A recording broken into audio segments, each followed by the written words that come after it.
هو ايه نغمة انا مكتئب انا مكتئب اللي بقيت اسمعها كتير اصلا اليومين دول؟ هو احنا عارفين ايه الفرق ما بين الحزن والاكتئاب؟ الحزن شعور انساني طبيعي جدا، بيجي بسبب فقدان حد، ضغط شغل، مشكلة معينة، وبياخد وقته وبيعدي. وممكن تلاقي نفسك بتضحك عادي وسط حزنك لما تلاقي حاجة بتفرحك. اما الاكتئاب بقى مش مجرد حزن خالص، ده فقدان شغف عام. الحاجات اللي كنت متعود عليها وبتفرحني ما بقتش تفرق معايا، اضطراب في النوم او ارق او نوم كتير جدا، طاقة دايما صفر، وافكار طبعا سوداوية وفترة طويلة. فالاكتئاب من اهم معاييره هو التعطيل.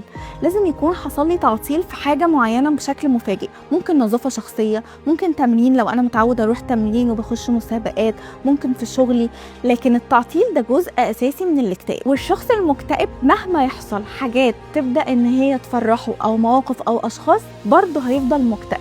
الشخص المكتئب يا جماعة مش شخص بيتدلع خالص، ده بيكون حد حصل له خلل في جزء كبير من كيمياء المخ، فما بقاش عنده السيطرة ان هو يقدر يتحكم في مشاعره او الهرمونات المسؤولة عن المشاعر. فلو دام عليك شعور فقدان الطاقة والشغف والخمول لفترة طويلة تتعدى اكتر من اسبوعين، ما تسكتش على نفسك ولازم تلجأ لمتخصص. اما بقى لو بقالك سنين بتعاني من ده، فانت لازم ما تسكتش على نفسك.